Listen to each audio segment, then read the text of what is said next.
Hi everyone, and welcome back to my channel. I know it's been a while, but as most of you know who follow me or who have followed my channel over the years, last year I actually filmed my second feature film that I wrote, and it's the first feature film that I directed. Yes. So my first feature film that I wrote back in 2016 called Sarjad. I did not direct that one. My best friend Andres directed that one. But the second feature film that I wrote, I did direct, and that is Bunnyman Slaughter, which you can see right there. Yes. So we filmed the film over the summer, and then we've been editing, putting on music, doing a lot of stuff, and we're still in the editing process of it. So it's been taking a while, and it's been taking up a lot of my time, and I had to focus on that project.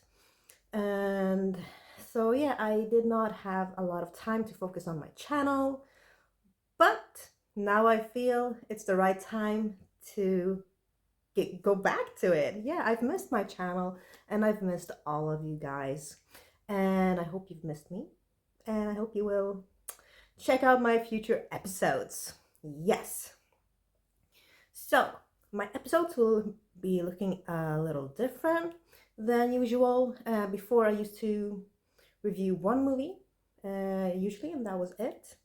But in these upcoming episodes, I will review maybe like 3 or 4 movies, and then I will show you something extra, maybe a movie that I bought, or a movie con that I will go to, movie convention. So yeah, there would be, good stuff here and there in my episode. And I will not only review horror. What? Not only horror? But it's called Sarah of Horror. Well, yeah, but I watch so many interesting and kind of good, fantastic, and also just very strange movies, which aren't like strictly horror, that I do really want to talk about. Yeah, so I was thinking that I will review like every kind of movie that I come across and watch. So yeah, I hope you will like these changes. And also behind me, we have Butler. Yeah, he's been with me ever since Halloween. And yeah, he still thinks it's Christmas, but we will change that because Valentine's Day is coming up. So I will make him look a little more lovey-dovey. Yes. But yeah, let's move on to today's episode. Bum bum bum. Okay, so first up in today's episode, we have Destroy All Neighbors. Yeah, it's a movie from 2024. It's starring Jonah Roy, Kieran Newell, Randall Heller, Pete Washek, Demorge Brown, Alex Winter, Thomas Lennon, and Ryan Katner. Yeah, so basically the plot of this movie, we have this guy. He's called William Brown, and he loves prog music. His dream is to make prog music and to live off of it. Yes, but it's taking him a few years, and he's working on his album. He still haven't finished it. He just gets distracted all the time. He really has no time to kind of get where he wants. And one day, a new neighbor moves in. Yeah, he's called Vlad, and he's basically the neighbor from hell. Yeah. So he keeps playing his loud music, keeping William up. It's bothering him. It doesn't really seem to bother his girlfriend that lives with him a lot. But yeah, William is like, I can't work with this. It's keeps playing his loud music all the time. I need to do something. And his girlfriend's like, well, maybe I can go over and talk to him. He's like, no, let me see what I can do. So he tries to go to the landlord and see if she can, talk to the neighbor. She's like, no, that's not my problem. He's like, that is absolutely your problem. But she's like, nah. He kind of bangs on the wall, and then Vlad gets really mad. And things escalate from there until William accidentally, or is it accidentally, kills his neighbor. Yes, so that is the plot of the movie. So when I first watched this movie, all I had heard of was the title, Destroy All Neighbors. And I kind of saw some funny posters for it, some character posters, and I was like, yeah, this sounds right up my alley. And honestly, the way that the story is scripted is so funny. It's a really hilarious movie. And just the detail for a lot of the jokes, for a lot of the gore, a lot of the setting is really on point. But yeah, I was very pleasantly surprised. And we also have Alex Winter, and actually he's playing two characters in this movie, which I later found out. I didn't know during the movie, but later I was like, oh, makes sense. And he did it really well. And also I have to say that the gore was really, really creative, really good. We have a lot of fun deaths in this movie. And as we mentioned before, the main story is about William accidentally killing his neighbor Vlad. Vlad gets chopped into pieces, and then throughout the film, they are kind of the filmmakers have really been playing with those pieces in a lot of different funny ways. Vlad's head can talk, his intestines, move about and have their own life, which is always funny. Reminds me of Brain Dead, when intestines move on their own will as well. So I had a lot of fun time watching that movie. And also, I think the actors did a really, really good job. The main character who plays William, he was really perfect for the film. Just the way that he was trying to achieve his dream, always working, and just really doing everything he could to be able to kind of live off his dream later. And that is very relatable. And I myself as a filmmaker, I can really relate to that.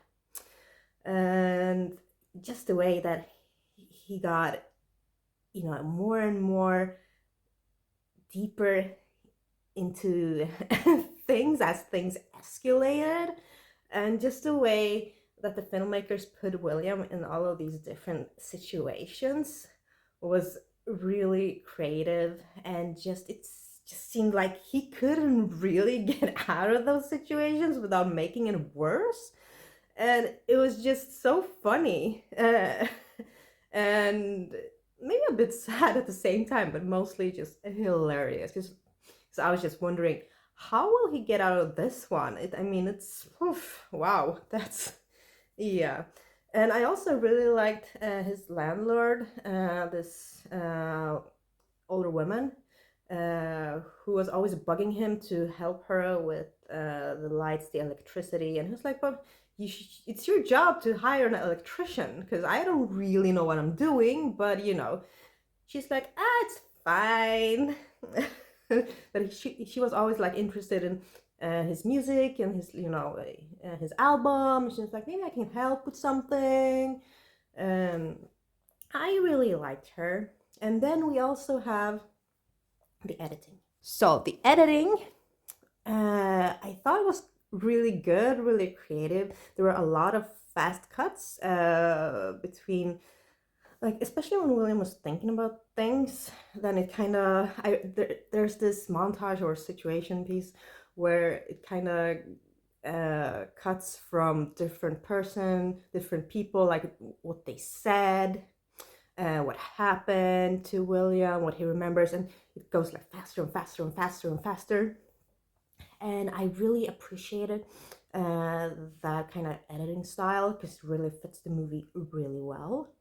But and I also think they kept a really good pace throughout the entire movie, and there were a lot of just fun editing details that really makes this movie really memorable. Oh, and also there's a lot of, as I said, memorable characters in this one, because William, he goes to his normal like day job in a studio, and there we have like Thomas Lennon.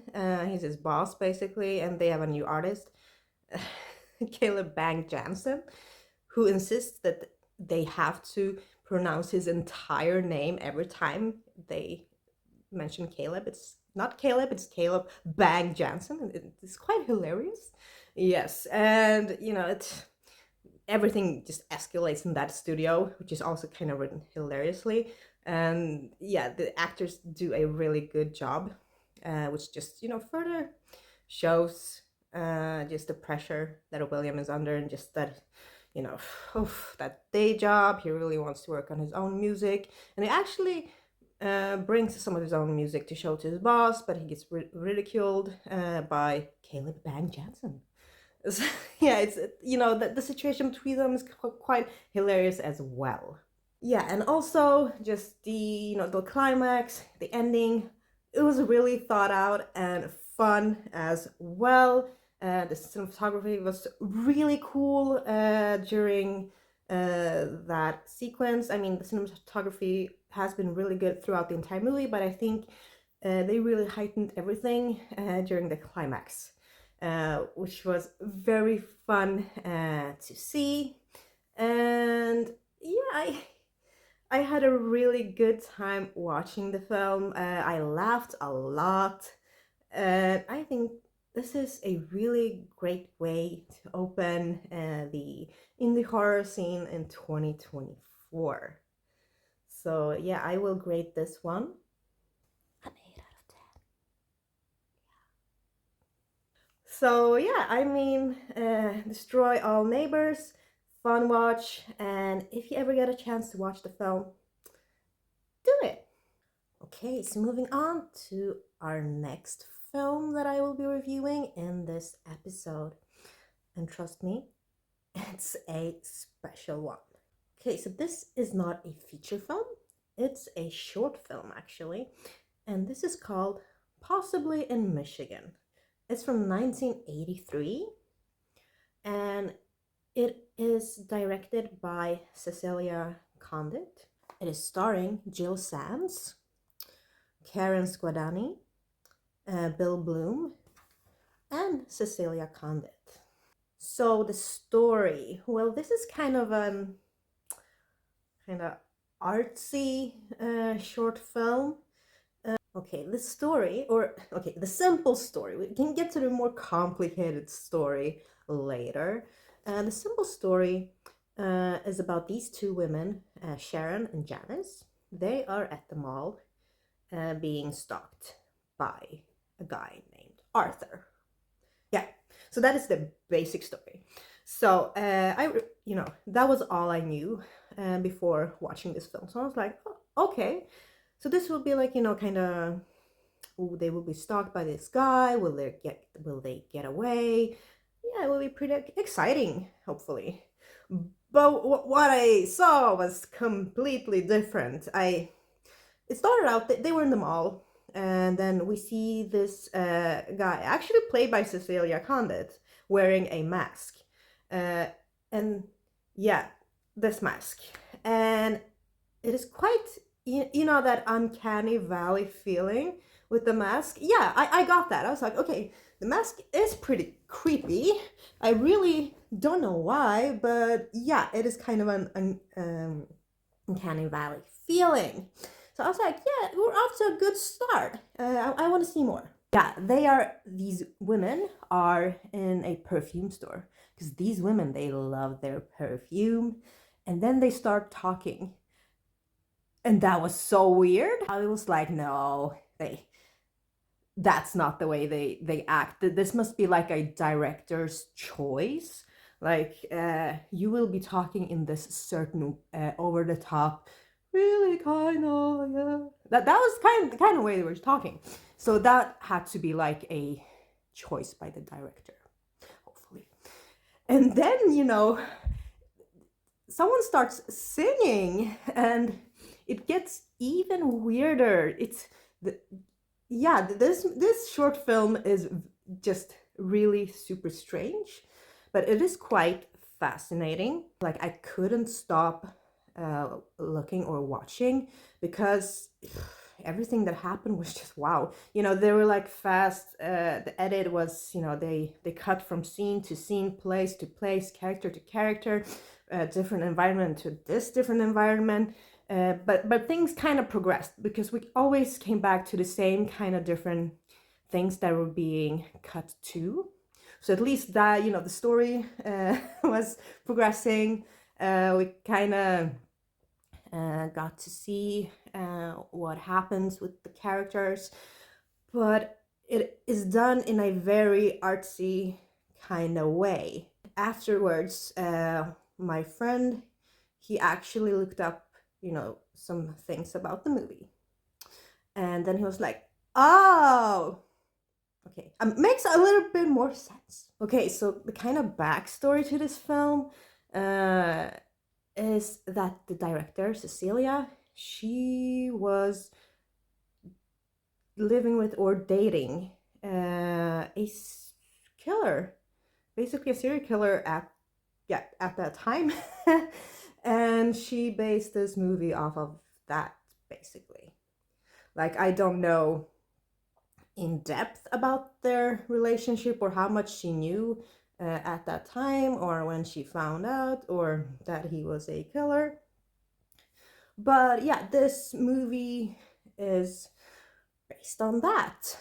So yeah, it deals with kind of cannibalism, violence, perfume. These two women are stalked by that guy, Arthur, and then things kind of escalate into something a bit more violent. So, but yeah, not knowing that backstory, it kind of helps a lot because just watching that movie with the way it's filmed and edited, I will be like, okay, this is cool art piece, but didn't really get everything. Read upon the background, and you're like, oh, okay, makes a little bit more sense. I mean, some of the images are still stuck in my mind, especially the mask. I really like the Arthur mask. It was really cool. That probably sticks out the most. But I also like the editing, some of the cinematographic choices. Also, the ending I really liked. I understand this is not a short film for everyone, but yeah, I'm giving this short film an 7 out of 10. Yeah, I think it's worth it. It's definitely not your typical kind of short film or something that you will forget for a while after watching it. So yeah, let's move on. And you can also watch the movie on YouTube. So the link to that film is in the description box below. Okay, so the third film that I'm going to talk about today is a movie called Bad Channels. Yeah, it's from 1992. It's directed by Ted Nicolau. It stars Robert Factor, Martha Quinn, Aaron Lustig, and Michael Huddleston. So, Bad Channel is about this radio host person, radio host, and he is live on his show, talking about different things, doing like different kind of contests or pranks or whatever. Yeah, we first see him like he's in chains, and the chains, they have a lock, and you know, he wants to get out of his chains because he really needs to go to the bathroom. And anyone can phone in and guess the numbers to the combination to the lock. If they are right and he unlocks the lock, then they win a car. Also see this news reporter, Lisa. She's there, and then she meets up with the radio host Willis, and she suddenly sees these red lights. Yeah, these red lights, and they kind of move in a way that suggests that there will be like a UFO type of situation, and then the red lights, they descend. And Lisa's like, "Oh, did you see that?" Or Willis misses it, but she's like, "Come on, we have to check it out." And when they get to the place where the red lights are supposedly they have landed, they can't find anything. But they report, or she reports this, but you know, no one really believes her. But then weird things starts happening.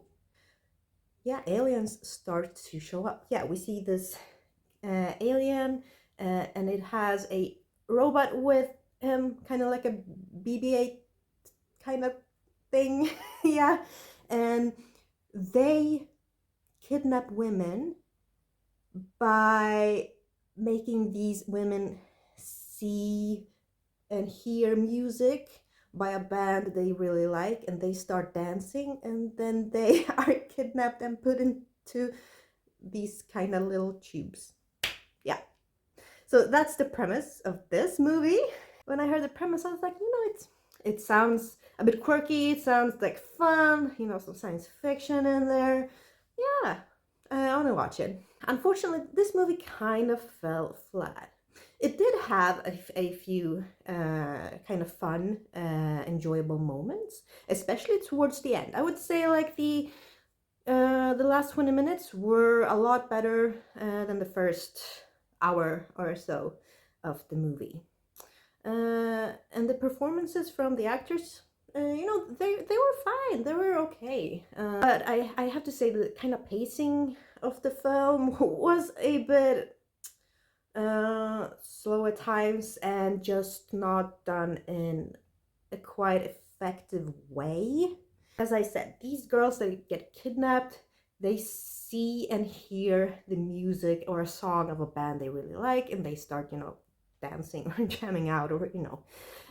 But the first song they see is at the bar, and I mean, they really do play the whole song, and it's so drawn out, and they could have just done like 30 seconds, 30 seconds, and we'd be like, okay, we got it. That was, you know, effective. But now it just goes on, and we're like, I mean, we get it. She likes the song, she's dancing. Yeah, but no, it just drags on and on and on, and the first two songs are not really, you know, that good. But then the third song is actually by Blue Oyster Cult, and that is the best part of the movie. Their song is actually is actually quite good. It really stands out. It's stuck in my mind. I actually kind of re-listened to that song and rewatched that scene again, because that scene was quirky, it was fun, the song, the text was fun, just the whole environment situation to that song was fun to watch and hear. So that was definitely the best part of the movie. So yeah, the songs were both the best part, but also the kind of part that slowed everything down for me. We actually, you know, get to the alien.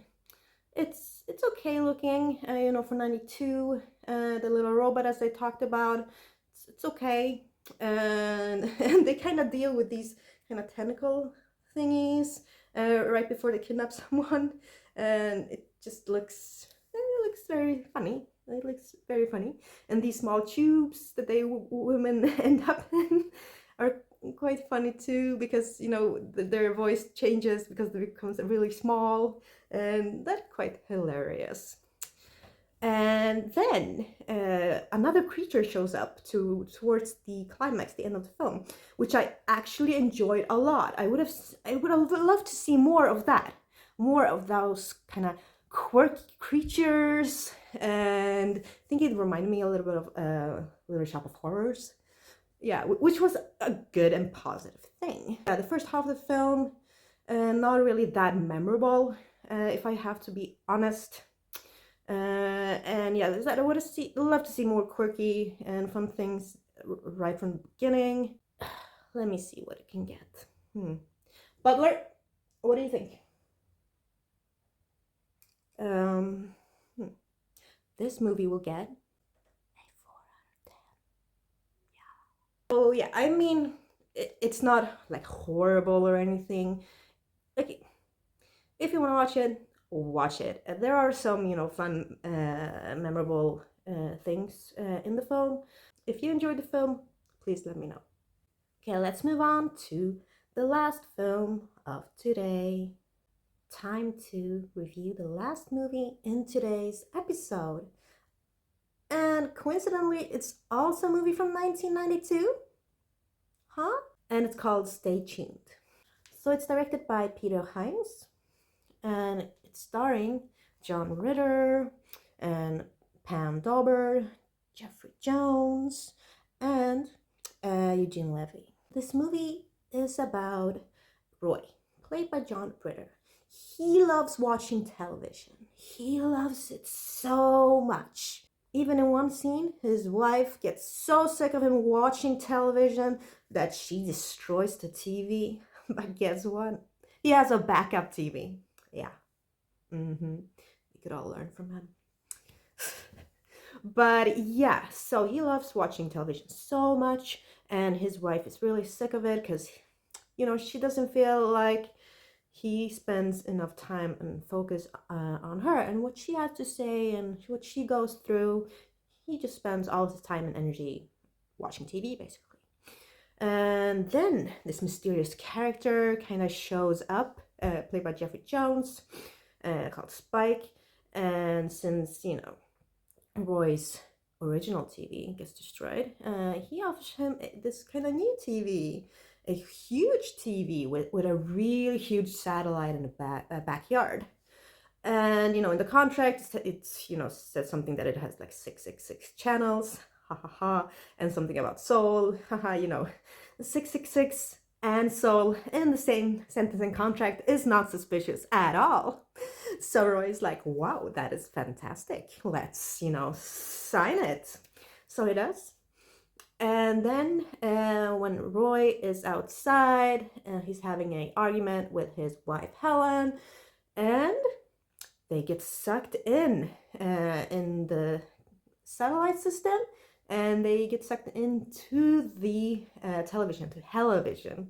Yeah, so they're stuck inside a TV, inside the TV program, and they are forced to. It's a TV game, basically. Yeah, it's a hellish TV game, and they are forced to go through like these kind of ridiculous game situation in order to survive.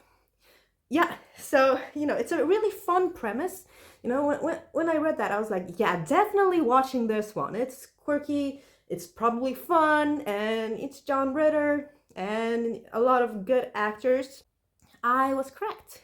I really did have a great time, and the movie kind of fulfilled what I was expecting. Yeah, like totally, like 100%. And because I was thinking, yeah, hopefully I will get this. And you know what? That was exactly what I got. Yeah, because we can feel Helen's frustrations.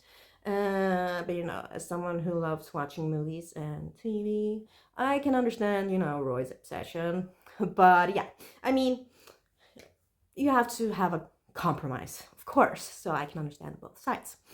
But then they are put into these fun situations because they are put into different eras in time and TV, different styles. Suddenly they get like flown into a film noir situation. Yeah, film noir era. And they, they have the black and white, and they have the right attire. Helen has the gorgeous hair and dress. And then suddenly they are, in a Western situation, or like Three Musketeers situation era, and fencing. And I just love all of these different situations and details, fun details that were thrown in there. And it also felt a bit like a cabin in the woods situation, because we have, Jeffrey Jones, Spike, he's controlling the Hell Station, and yeah, they have control and see how Roy and Helen are doing. And it's a fun thing to cut back and forth between. And of course, Helen and Roy have kids, and then they are left alone. And the daughter, who's a teenager, she's like, yeah, hell yeah, I can bring my friends over, we'll have sleepover, nice. And the younger brother, he's like, where are our parents? And cut between all of these stories, and it's very, very interesting. But it's also Roy, of course, has to think about his relationship with his wife, with just everything, with himself. And I think it's a very just fun and enjoyable movie, in my opinion. And then we also have a really fun sidekick in Eugene Levy. Yeah, the father from American Pie. Yeah. And his character is quite funny. First we think, oh, it's a villain maybe, but then is he good or is he not? But yeah, he ends up being in a lot of fun situations, with Roy and Helen. Just the environments, the cinematography, the scenery, it's all done really well. And I can imagine that a lot of money went into getting all of those situations correctly. But I will give this movie a 8 out of 10. Yeah. So yeah, it's a fun film. So if you ever come across it, please watch it. So that was the last review of today. So thank you all so much for watching today. As you can see, I do not have a lot in my apartment right now, because I had to move apartments again. So I've just been living in this apartment for like, I don't know, 2 months or something. I don't even have a table yet. So that is why everything looks like this for the moment. But I'm, saving up. And, since I took a pretty long break on this channel, and now that I'm back, the algorithm is completely messed up. So YouTube probably won't even recommend my videos. So what you can do for me is, interact, leave a like, subscribe, or leave a comment. Please leave a ghost emoji. It really helps me a lot, and it could save my algorithm situation right now. So thank you to anyone who came back to my channel and is back to watching my videos. And hello to any of you who are new to my channel. Yeah, I am Sarah of Horror, and not just horror, but I also want to say that I do have a new channel. It's about Magic the Gathering, the card game. I've been playing for almost a year and a half. So if any of you play Magic the Gathering or are Magic the Gathering fans, then please head on over to my new channel, which is linked in the description box below, and check it out. Yeah, it's a new channel, so we do really need your support and help. But yeah, I'm super excited for that one. So I will be having that one, which is called Pay the One Magic, and I will have this one as well. So yeah, thank you so much for watching, and stay tuned for more episodes. Bye everyone.